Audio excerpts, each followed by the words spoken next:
Olá, tudo bem, meu amigo? Tudo bem, minha amiga? Que alegria estar aqui com você para o nosso tema de hoje. A nossa Semana Santa, restaurados em Cristo, está uma bênção. É ou não é verdade? Tá gostando? Maravilha! Que Deus abençoe você, sua casa, sua família, que Deus proteja cada um de nós nesses dias difíceis. Amém? Bem, você já sabe, eu sou o pastor Luiz Gonçalves e trabalho como pastor em toda a América do Sul, na área de evangelismo, e pela graça de Deus, tenho um programa na Novo Tempo, que é o Arena do Futuro. É um prazer estar aqui com você, justamente para falar de assuntos relacionados a Jesus nesse período de Semana Santa. Eu quero convidar você a pegar sua Bíblia, a se concentrar agora para tudo que está fazendo aí, por favor, concentre-se, porque o tema de hoje é muito, muito importante. Só que antes, nós vamos fazer uma oração, tá? E o tema que vamos tratar hoje é como a vitória é conquistada. É um tema poderoso. Antes, vamos orar. Senhor nosso Deus, obrigado por esse momento em que vamos abrir a Tua palavra, estudá-la. Pedimos sabedoria, pedimos a direção do Senhor e que o Senhor abençoe cada pessoa que está comigo agora nesta programação especial. Em nome de Jesus, amém.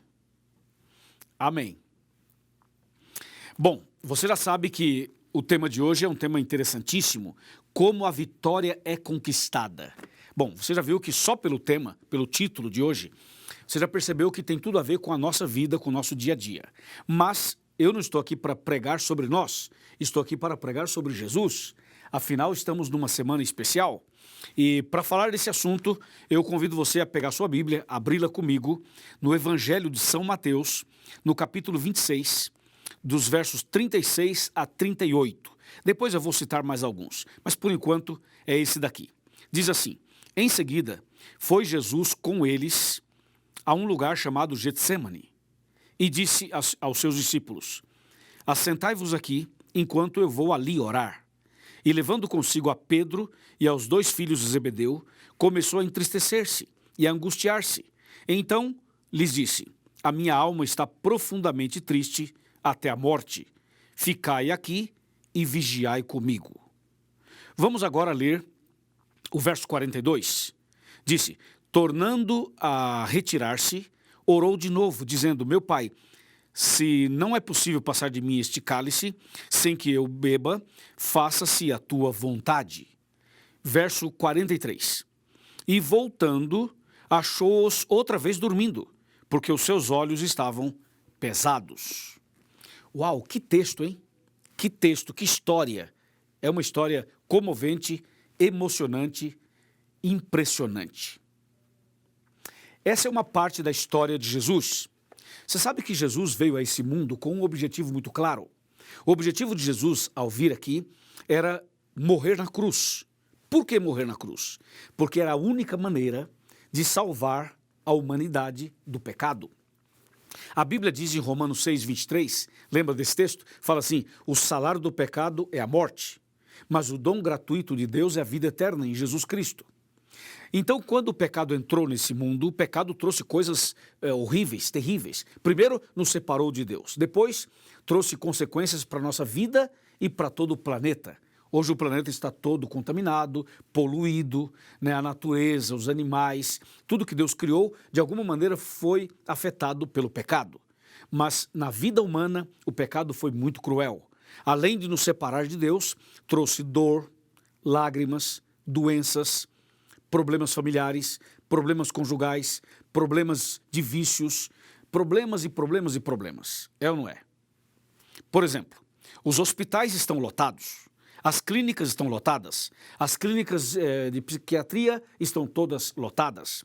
Hoje temos problemas físicos, emocionais e espirituais. Hoje você pode observar que a pandemia, por exemplo, tem sido um problemão para a humanidade. Mas não é a primeira pandemia, já tivemos outras pandemias no mundo. Então você vê que o pecado trouxe coisas muito dolorosas para a humanidade. Então Jesus veio aqui para nos salvar do pecado. E a única maneira de nos salvar do pecado era morrendo na cruz, certo? Por isso ele veio para morrer na cruz. Agora atenção, antes de morrer na cruz, Jesus fez várias coisas incríveis. Por exemplo, ele abençoou as pessoas, ele curou pessoas, ele ressuscitou pessoas, ele trouxe uma palavra de esperança, uma palavra de alento, uma palavra de ânimo, uma palavra bendita para tantas e tantas pessoas. Agora, por que Jesus não curou todo mundo? Ele curou um cego, outro cego, mas não curou todos os cegos. Ele curou um paralítico, um aqui, outro ali, mas não curou todos os paralíticos. Ele curou um leproso, 10 leprosos, tal, mas não curou todos os leprosos. Ele curou algumas pessoas, mas não curou todo mundo. Por quê? Porque o objetivo de Jesus não era curar fisicamente o ser humano. Não adianta curar fisicamente e a pessoa continuar sendo pecadora. Entendeu ou não? Se Jesus cura todo mundo fisicamente, e todo mundo fica saudável fisicamente, mas ainda com a natureza pecaminosa, nós seríamos pecadores saudáveis. Seria uma tragédia. Então Jesus curou algumas pessoas só para dar o exemplo e dizer o seguinte: no reino de meu Pai não haverá mais doença, não haverá mais sofrimento, não haverá mais problema nenhum. Mas o seu objetivo era a cruz, porque na cruz ele traria a vacina contra o vírus mais letal que existe, que é o pecado. Por isso, ele foi até a cruz do Calvário. Mas antes de chegar na cruz, Jesus passou por um lugar muito doloroso, o Getsêmani. Ele foi ao Getsêmani orar.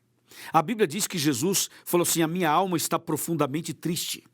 A Bíblia diz que Jesus estava triste e tinha medo e estava em agonia.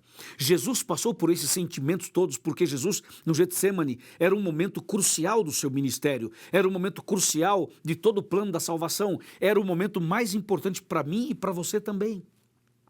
Então Jesus, quando foi ao Getsêmani, ele sentiu sobre si o peso dos meus pecados e dos seus pecados, o peso dos pecados de toda a humanidade. Por isso ele fala que a minha alma está profundamente triste. Ele diz aqui no texto. Veja só, vou ler de novo. Mateus capítulo 26, verso 36. Em seguida foi Jesus com eles a um lugar chamado Getsêmani e disse aos seus discípulos: assentai-vos aqui enquanto vou ali orar. 37. E levando consigo a Pedro e aos 2 filhos de Zebedeu, começou a entristecer-se e a angustiar-se. Então você imagina Jesus triste e angustiado? Você imagina Jesus tendo medo de morrer? Você imagina Jesus passando por essa situação tão dura e tão dramática? E por quê? Porque Jesus estava levando sobre si os pecados de toda a humanidade. Deixa eu explicar um pouquinho para você esse assunto, antes de eu ler o outro texto. Imagina, por exemplo, pegar todos os meus pecados, minhas angústias, meus sofrimentos, meus problemas, aí soma aos meus, vamos somar os seus agora. Pega os seus pecados, problemas, angústias, todos, somamos os meus e os seus. Agora vamos somar com todo mundo que mora no Brasil. Imagina todos os pecados de todos os moradores do Brasil, as angústias, os sofrimentos de todos os moradores do Brasil. E imagina, por exemplo, agora, se nós somássemos aos pecados dos 210 milhões de habitantes do Brasil, se nós somássemos a estes os pecados de todos os moradores da América do Sul e todo mundo da América Latina, e se nós somássemos os pecados e os problemas e angústias e sofrimentos e lágrimas de todos os moradores da Terra, mais de 7 bilhões de seres humanos. E se nós acrescentássemos a isto os pecados dos que já viveram e já morreram e dos que ainda vão nascer, ainda vão viver e ainda vão morrer. Imagina quantas pessoas e quantos pecados, quantos problemas, quanta situação no mundo inteiro. É muita coisa, não é? Agora faz o seguinte, pega tudo isso e coloca sobre uma pessoa só. Entendeu ou não? Foi isso que aconteceu no Getsêmani. Jesus estava levando sobre si o peso dos pecados de toda a humanidade. Por isso ele estava triste, ele estava abatido, ele estava angustiado. E agora eu estou com a Bíblia aberta em Lucas. Lucas capítulo 22, verso 39, diz assim: e saindo foi como de costume para o Monte das Oliveiras com os seus discípulos.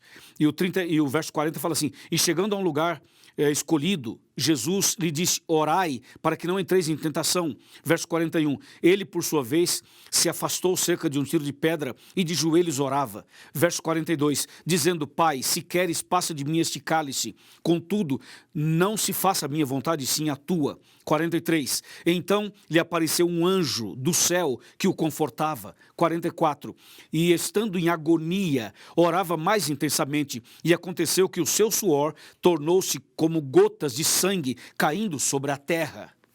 Que impressionante, não é, meu amigo? Não é, minha amiga? Pois é, Jesus passou por isso. E como ele lidou com isso? Jesus lidou com isso de duas maneiras, basicamente. A primeira, ele tinha os seus amigos ali. Ele falou, orem comigo aqui. Então você também, nos seus momentos de angústia, nos seus momentos de sofrimento, você tem que buscar a ajuda dos amigos. E em segundo lugar, Jesus foi orar. A oração para Jesus era a respiração da alma. Jesus orava porque ele estava ali como homem, ele estava ali como ser humano, e como ser humano precisava orar, ensinando a mim e a você o segredo da vitória. O segredo da vitória é orar, é buscar a Deus em oração. Este é o segredo da vitória. Você entende? Jesus foi ali para mostrar como que a vitória é conquistada, em oração, em oração. E ele orou intensamente, orou muito. A Bíblia chega a dizer que Jesus orava tão intensamente que o seu suor se transformou em gotas de sangue. E diz a Bíblia que Jesus orava tanto, que Jesus estava numa angústia tão grande que Deus mandou um anjo para confortá-lo.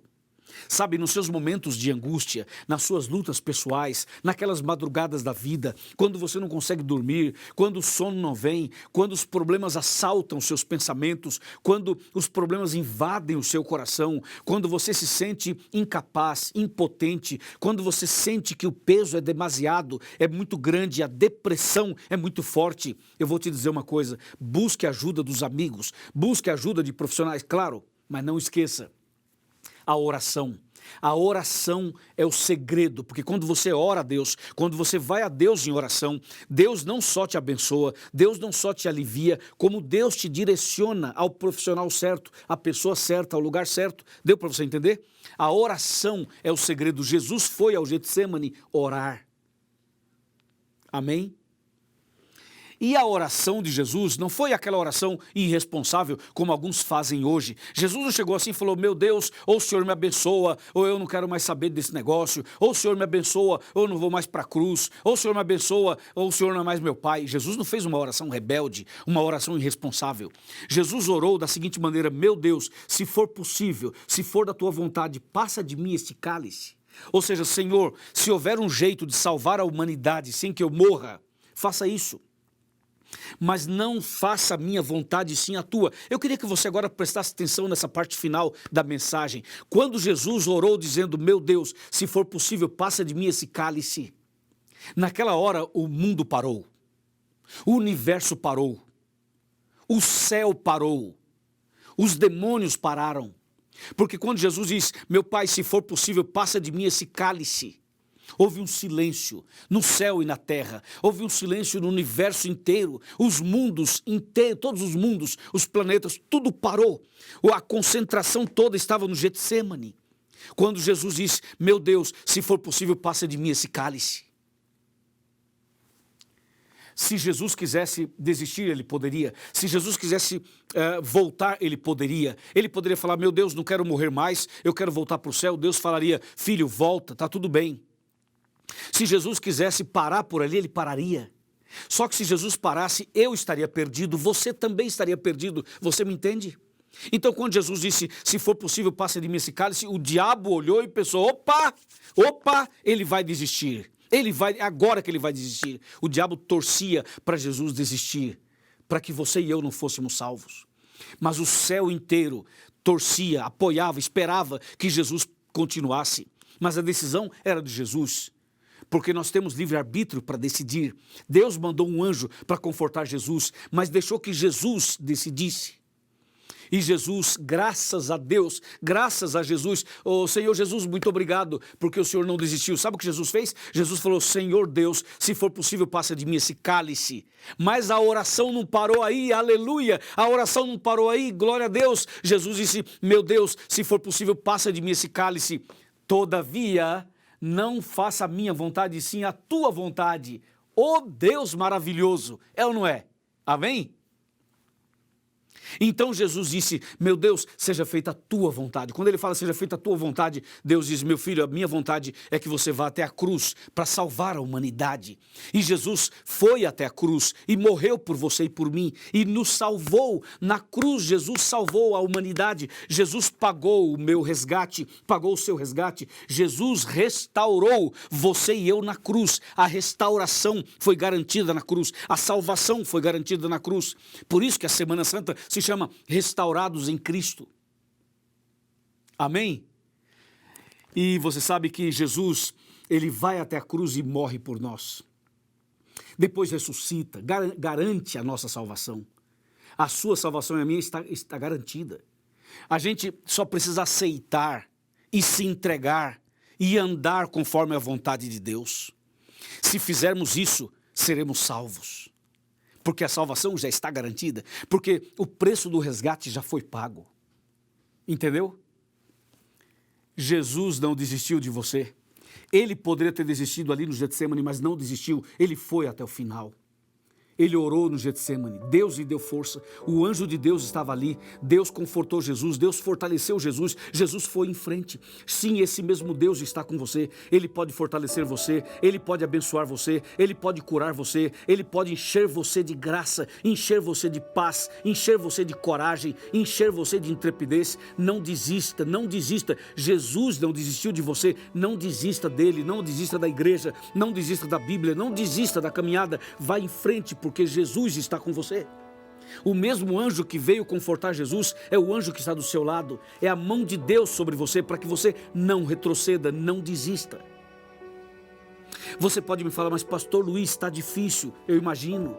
Pastor, mas está doendo, eu imagino. Ninguém me entende, ninguém me apoia. Eu sofro preconceito, eu fui rejeitada, eu fui rejeitado. Abusaram de mim, me violentaram, me invadiram minha privacidade. Eu fui traída, eu fui traído, eu fui abandonado. A situação aqui em casa está complicada. Eu imagino que a sua vida pode estar de cabeça para baixo. Mas escute uma coisa, Jesus no Getsemane estava em angústia também. Ele sabe o que você está passando. Ele sofreu, ele sabe o que você está passando. Ele transpirou sangue pelos poros. Você entende isso?